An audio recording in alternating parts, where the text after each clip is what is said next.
বিধানসভা ভোটে ভরাডুবির পর কুমারগ্রামে তৃণমূলে ভাঙন দেখা দিল। শুক্রবার কুমারগ্রামের উত্তর হলদিবাড়িতে তৃণমূল কংগ্রেসের ছেড়ে কামতাপুর স্টেট ডিমান্ড কাউন্সিল বা কেএসডিসিতে যোগদান করলেন কুমারগ্রাম গ্রাম পঞ্চায়েতের প্রধান সৌভিক দাস সহ 8 জন গ্রাম পঞ্চায়েত সদস্য। এছাড়াও তৃণমূল কংগ্রেসের কুমারগ্রাম অঞ্চল সভাপতি রথিন দাস সহ বেশ কিছু তৃণমূল কর্মী এদিন কেএসডিসিতে যোগদান করেছেন। নবাগতদের হাতে কেএসডিসির পতাকা তুলে দেন সংগঠনের নেতৃত্ব। এদিন গ্রাম পঞ্চায়েতের প্রধান ও অন্যরা গ্রাম পঞ্চায়েত অফিসে এসে বসেন। উল্লেখ্য, বিধানসভা নির্বাচনের ফলাফল ঘোষণার পর তৃণমূল পরিচালিত কুমারগ্রাম গ্রাম পঞ্চায়েত অফিসে বিজেপির পতাকা লাগিয়ে দেওয়া হয়েছিল। গ্রাম পঞ্চায়েতের প্রধান উপপ্রধান কেউই অফিসে আসতেন না। কেএসডিসিতে যোগদানের পর এদিন প্রধান সহ অন্য সদস্যরা অফিসে আসেন। Bureau report, UB live news, খবর যখন আমরা তখন।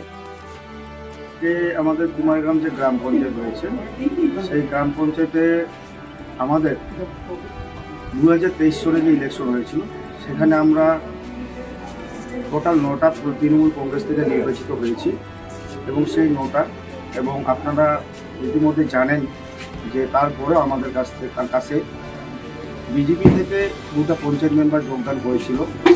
টোটাল আমরা 11টা পঞ্চায়েত মেম্বার তৃণমূল কংগ্রেস থেকে বিলংস করছি। সেই 11টা পঞ্চায়েত মেম্বার যে আমি তৃণমূল কংগ্রেস থেকে বিলংস করছি, তার মধ্যে আজকে আমরা 8 জন পঞ্চায়েত মেম্বার এবং দলীয় কিছু কর্মী, যারা একনিষ্ঠ কর্মী পঞ্চায়েত মেম্বারের সঙ্গে থাকে, কাজকর্ম দেখাশোনা করে, আমরা সবাই একত্রিত হয়ে আজকে কেএসডিসিতে যোগদান করছি।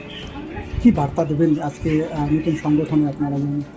আমি কেএসডিসিতে যোগদান করে আপনাদের মিডিয়া পার্সনের মাধ্যমে আমি এই বার্তাই দিতে চাই যে আমাদের যে জনগোষ্ঠী জাতি মাটির টানে এই উত্তরবঙ্গ যে আমাদের আছে, সেটাতে একটা আলাদা রাজ্য এবং রাজ্য যাতে করা হয়, যার জন্য আমরা প্রত্যেকে একত্রিত হয়ে সেই সংগঠন লড়াই আমরা চালিয়ে যাব।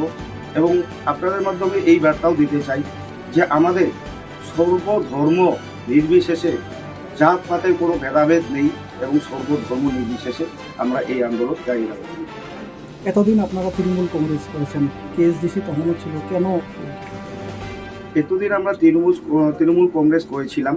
প্রত্যেকে ব্যক্তিগতভাবে প্রত্যেকেই বিভিন্ন দলের সাথে জড়িত ছিল এবং যখন প্রত্যেকেই বুঝতে পারে যে সঠিক সময় এবং সঠিক জায়গা নিয়ে একটা লড়াইয়ের সিদ্ধান্ত নেয়, তো সেই সিদ্ধান্তে আমরা অনুপ্রাণিত হয়ে আজকে আমরা যেমন আমাদের একটা বুঝতে পেরেছি যে সেখান থেকে আমাদেরকে আন্দোলন করতে হবে, এর জন্যই আমরা আজকে এখানে। আপনার নাম? আমার নাম সৌভিক দাস, কুমারগ্রাম গ্রাম পঞ্চায়েত। অ্যারাউন্ড কতজন আজকে জয়েন করলো? আজকে আমাদের কুমারগ্রাম গ্রাম পঞ্চায়েতের মেম্বার 8 জন এবং আমাদের সাথে আর প্লাস 25 জন জয়েনিং করেছে একসাথে। কদমে আজকে আপনাদের জয়েনিং হলো? আচ্ছা, প্রথমত তো মুই আজি তোমার যে মিটিং গেলা আছেন, তোমার লগতে বাকি আমার কুমারগ্রাম জিপি যে কয়জন প্রধান সহকারী পঞ্চায়েত, তার লগতে 25 জন, সবকাকে আমার কেএসডিসির তরফ থেকে ধন্যবাদ থাকি।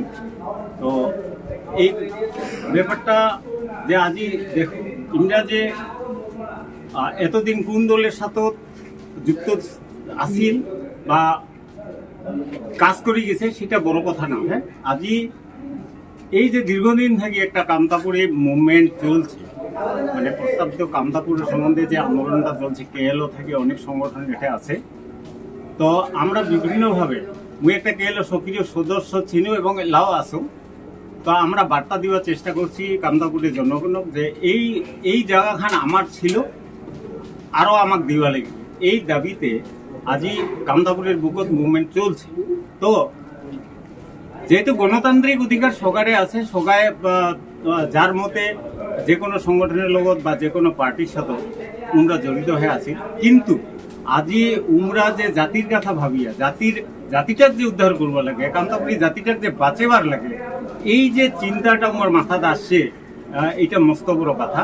তো উমরাগুলা আমার সাথে আসছে, উমাক আমরা সাদরে গ্রহণ করছি। পরবর্তীতে তোমরা গেলা ভালো করে জানেন, বিশেষ করে মিডিয়া বা কামতাপুরের জনগণ জানে যে দীর্ঘ 35 বছর পরে জীবন সিং ভারতবর্ষ পদার্পণ করিয়া উহার সাথে একটা কেন্দ্রীয় সরকারের শান্তি চুক্তি আলোচনা চলছে।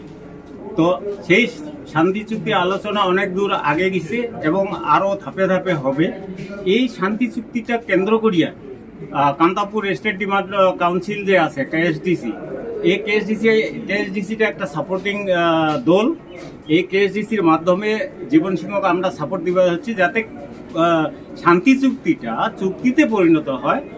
তার জন্য মানে আজ আমার লগতে যায় আরও পরবর্তীতে আমার কেএসডিসি যোগদান করবে উমাকে আমরা সাদরে সম্ভাষণ জানাবো। এই শান্তি চুক্তি আলোচনা দীর্ঘ হ্যাঁ, এই ব্যাপারে এগুলো তো অনেক ক্ষেত্রে রাজনৈতিক কারণ এগুলো থাকে। তো সেই ক্ষেত্রে যেহেতু 7-8 ধাপ আলোচনা হয়ে গেছে, তো আমরা আশাবাদী পরবর্তীতে এইবার যেমন বিধানসভা ইলেকশনটা যদি আমরা অ্যানালাইসিস করি, তাহলে এতে যেটা টিএমসি গভর্নমেন্ট ছিল সেইটা শান্তি চুক্তির ব্যাপারে ডেথ এগেন্স্ট ছিল। তো এইবার 2026 ইলেকশনত বিপুলভাবে বিজেপি এতে যোগদান জয়ী হয় এবং কেন্দ্রতে যেহেতু বিজেপি সরকার, সেই ক্ষেত্রে বিজেপি সরকারে যেহেতু জীবন সিংহ ডাকে আনছে তো শান্তি চুক্তির বাদে, তো আমার এটা আরও অনেক সুবিধা হইল বলে আমরা ভাবি এবং ডাবল ইঞ্জিন সরকার হওয়াতে শান্তি চুক্তির আলোচনাটা আরও ফলপ্রসূ হবে, এইটা আমরা আশাবাদী। আমার নাম আর দায়িত্ব কি বলবো? মোর নাম তো এমনি মিহির দাস, সাংগঠনিকভাবে যদি কম মিল্টন বার্মা, গেল অবজারভার হিসেবে আপাতত কেএসডিসি পরিচালনা করি।